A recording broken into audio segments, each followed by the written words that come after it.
Night has fallen, and the moon is a glowing golden orb in the black sky. See how it shines on the dark back roads of America, and on one road in particular. Come with us, and we'll take a walk down the moonlit road, for the night is waiting, and the moon is full. The Moonlit Road presents Episode 49, The Sausage Ghost, written by Craig Dominey and told by Kodac Harrison.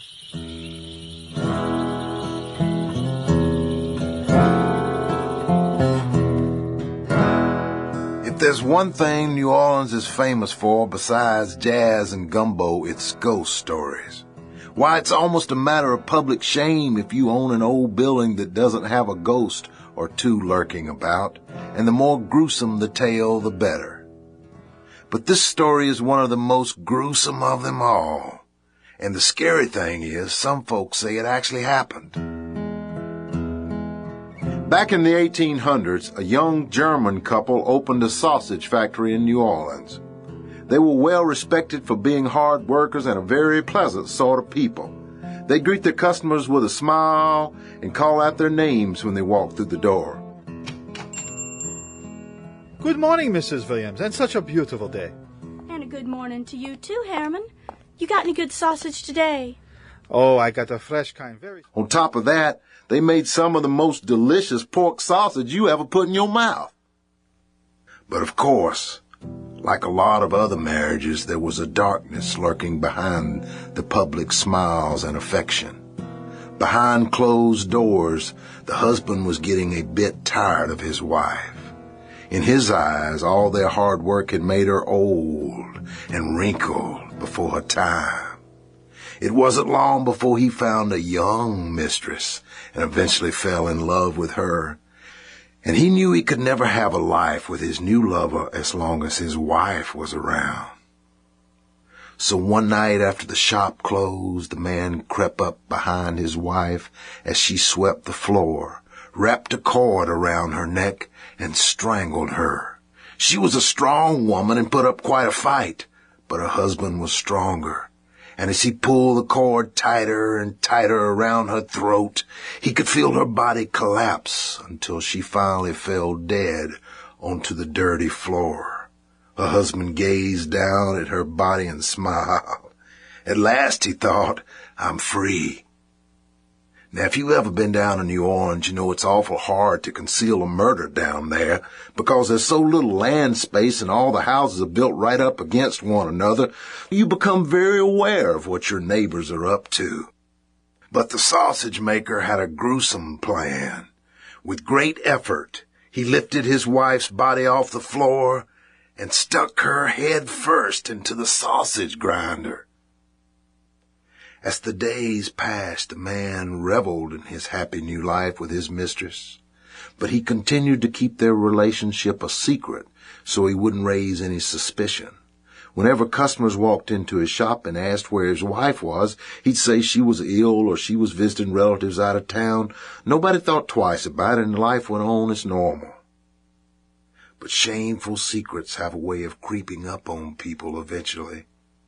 And the longer his wife stayed missing, the more the neighbors began to whisper that something was wrong. The sausage maker's appearance had become unkempt and haggard, his eyes tired and bloodshot. What's more, the quality of his meats had deteriorated. Some customers had even bit into pieces of hair and torn fabric in their breakfast sausage. Late one evening, the sausage man was cleaning the front of the shop, trying desperately to think of a new excuse for his wife's prolonged absence. Suddenly he heard a strange thumping noise coming from the back room. It sounded to him like somebody was grinding sausages. He ran into the back, and what he saw next froze him in his tracks. Climbing out of the sausage vat was his dead wife. Her shop apron was covered in blood, and her head was horribly mutilated. She walked slowly towards her husband, arms outstretched, her agonizing moans filling the room. The sausage maker ran out into the street in a panic, screaming loudly. One by one, his neighbors rushed out of their homes and asked what was wrong. Gathering himself, he claimed to have had a bad dream and thanked them for their concern. Night after night, the hauntings continued. The neighbors became more and more suspicious. Dark rumors spread that the man had murdered his wife. But where was her body? The answer came one day when a customer bit into a piece of a gold wedding ring in her sausage.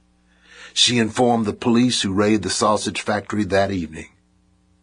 As they busted into the back room, they found the sausage maker huddled in a corner, screaming uncontrollably like a maniac.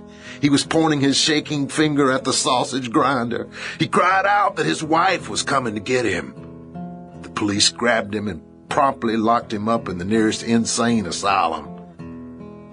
But the asylum provided no safe haven for the sausage man. He screamed day and night that his wife's ghost had entered the room and was coming to get him. He eventually had a complete mental breakdown and committed suicide.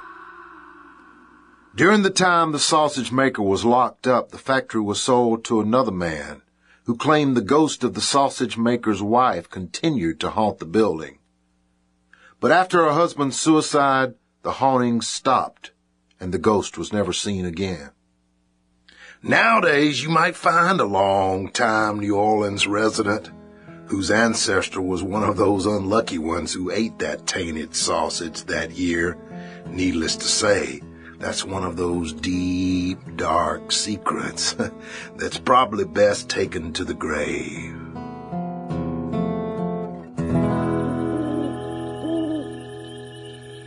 That concludes this tale from the Moonlit Road. Be sure to visit our website at themoonlitroad.com to find out more about our stories and let us know how we're doing. The Moonlit Road is produced and directed by Craig Dominey, recorded and soundscaped by Henry Howard in beautiful Stone Mountain, Georgia. Thanks for listening, and we'll see you next time.